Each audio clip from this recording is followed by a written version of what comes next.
शनिवार का दिन है जिस दिन अपन इस दरिद्रता से मिलने के लिए पीपल के पेड़ के नीचे आए हैं। हिंदू धर्म में ये दिन पीपल के वृक्ष के लिए पूजनीय होगा। जो भी शनिवार के दिन पीपल के वृक्ष की पूजन करेगा, दूध चढ़ाएगा या मिष्ठान का भोग लगाएगा, लक्ष्मी और नारायण उसके घर में प्रवेश कर जाएगा। लक्ष्मी और नारायण उसके घर में प्रवेश करेगा। पुराण की कथा कह रही है कि दुनिया के सारे तीर्थ नहीं जा सकते, पृथ्वी की सारी नदियों में स्नान नहीं कर सकते, पवित्र नदियों में आप स्नान नहीं कर सकते, या किसी भी तीर्थ में जाकर एक रात्रि भी विश्राम नहीं कर सकते, या हमने जिंदगी में कोई दान करा ना करा, कोई पुण्य करा ना करा, कोई सत्कर्म करा ना करा, कोई शास्त्र पढ़ा ना पढ़ा, कोई शास्त्र सुना ना सुना, उसके बाद भी शिव महापुराण की कथा कहती है कि एक दिन में अगर मात्र एक बार भी आप शंकर के शिवालय में प्रवेश कर गए या मंदिर में प्रवेश कर गए तो सारे तीर्थ, सारी नदियां, सारे सरोवर, सारी बावड़ी, सारे तालाब, सारे कुंड के स्नान का पुण्य, दान का पुण्य प्राप्त, केवल शिव तत्व को प्राप्त कर लेना। शिव महापुराण की कथा कह रही है कि घर में जो दिया होता है वो दीपक भी कोई साधारण नहीं होता, उस दीपक की भी महत्वता है, वो दीपक का भी वर्णन है। एक बात बहुत अच्छे से सुनिए, शायद आपकी जिंदगी को सवाल, शायद आपके जीवन को, मेरी जीजियों, मेरे जीजाओं, मेरी बेटियों, बेटाओं, कभी मौका लगे शंकर भगवान के शिवलिंग के पास में आप बैठे हैं। यहां तक शास्त्र कहता है कि घर में अगर किसी को बहुत तेज बुखार आ गया है, बहुत तेज बुखार, और बच्चा उस बुखार में तप रहा है, बहुत तप रहा है, मारा, तुम जिस दिए में भगवान की आरती उतारते हो, जिस दिए से तुम भगवान की पूजन करते हो, कभी मौका लगे और आप पूजन करने के लिए गए, कभी आप जब शंकर भगवान के शिवलिंग के पास में या शंकर भगवान के शिवलिंग के ऊपर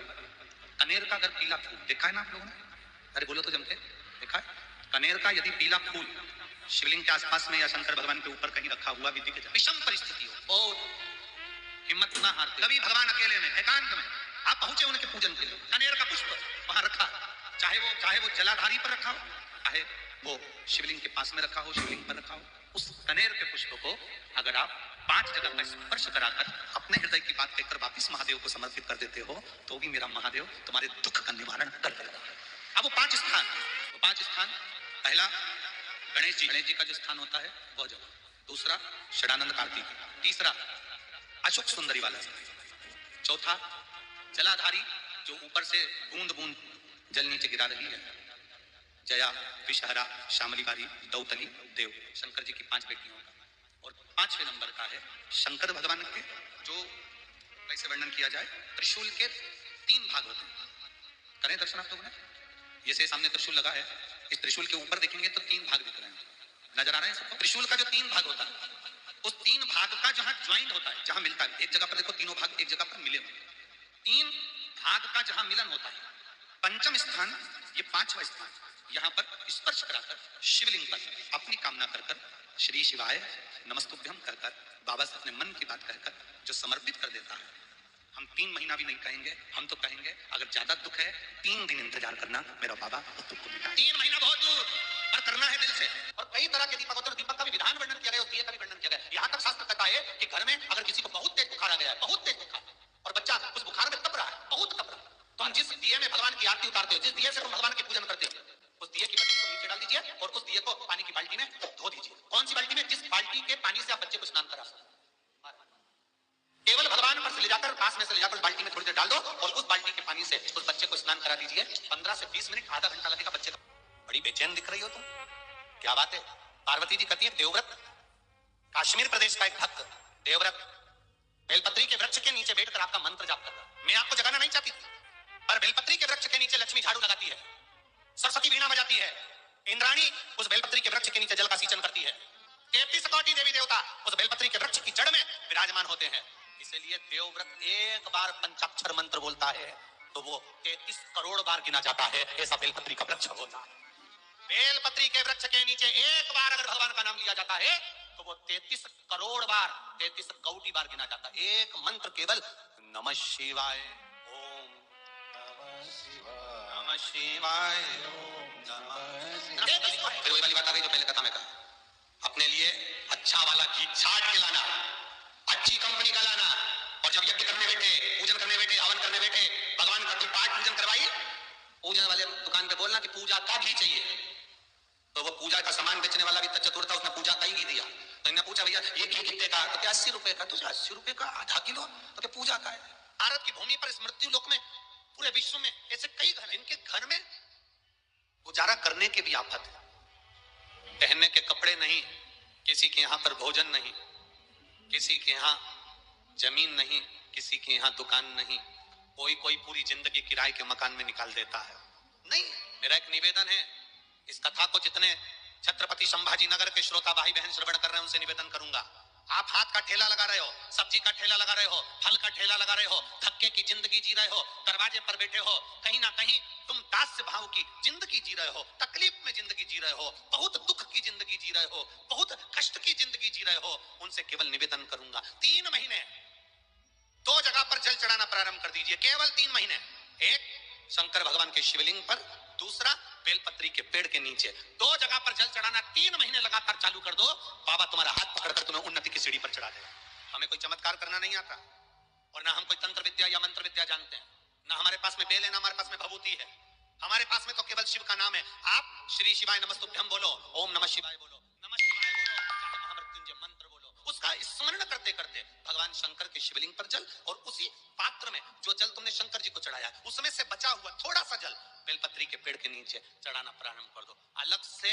बेलपत्री के पेड़ के नीचे चढ़ाने के लिए अलग से लोटा भर के जल जरूरत नहीं पड़ेगी। जो तुमने शिव जी को जल चढ़ाया, जो तुमने देवादिदेव महादेव को जल चढ़ाया, बस उसी पात्र का जल शंकर जी को चढ़ाओ, उसमें से बचा हुआ थोड़ा सा जल बेलपत्री के वृक्ष के नीचे चढ़ाना प्रारंभ करना। कौन सा बेलपत्री का वृक्ष? जिसकी छाया आपके ऊपर आ रही। शिव महापुराण बड़ी सुंदर बात कहता है, ध्यान दीजिएगा। जिस बेलपत्री का पौधा तुम्हारे सिर का, और ये दोनों हाथ ऊपर कर लो, अपन खड़े हुए और खड़े होकर दोनों हाथ ऊपर करें, इतना बड़ा बेलपत्री का पौधा है, उस बेलपत्री के पौधे की पत्ती को कभी तोड़कर शंकर जी को नहीं चढ़ाना चाहिए। ध्यान रखना, कितना बड़ा पौधा। आप खड़े हो जाओ और खड़े होने के बाद आपका हाथ ऊंचा कर लेना, इतना बड़ा पौधा है,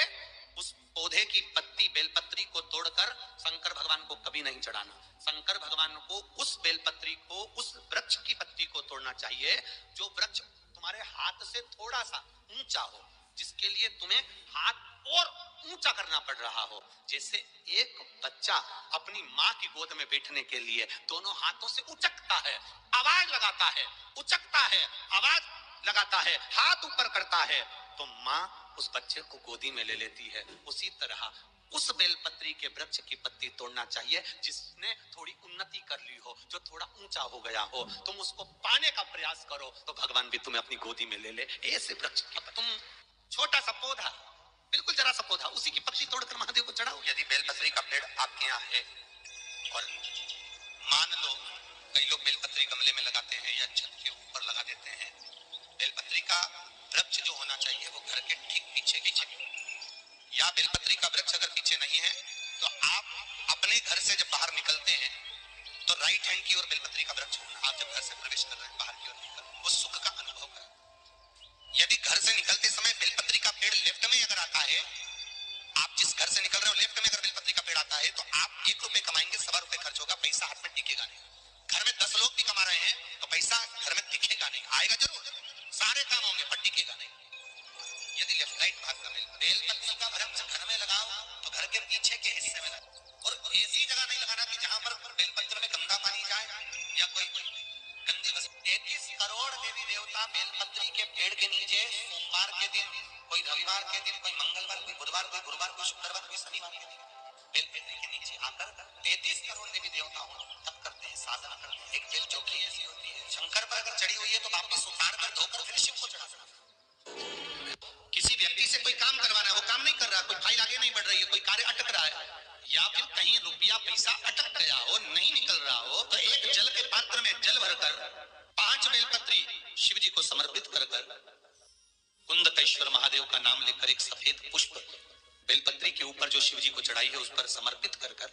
जल जो लेकर गए हो, अपनी उस कामना को कर कि मेरा ये कार्य अटक रहा है, ये कार्य नहीं हो रहा, कुंदकेश्वर महादेव का नाम लेकर धीरे धीरे जल की धार चढ़ाइए। और एक बात हमेशा याद रखना, फिर निवेदन कर रहे हैं, अच्छे से समझ लेना। शंकर जी पर जब जल चढ़ता है, शिव जी का जब अभिषेक होता है, शंकर जी पर जब जल चढ़ाया जाता है, दूध चढ़ाओ, जल चढ़ाओ, कुछ भी चढ़ाओ, पर एक बात का स्मरण अपने जीवन में होना कि इतने ऊपर से मत चढ़ाना कि जल चढ़े और छीटे आपके ऊपर। बहुत ध्यान दीजिएगा। हाँ, तो यहाँ तक वर्णन करा गया है कि शंकर जी का जल चढ़ा हुआ जहां से बहकर जाता है ना, उसको लांगा तक नहीं जाता। यहाँ लांगते हैं क्या? नहीं ना। परिक्रमा भी करेंगे तो वहीं से लौट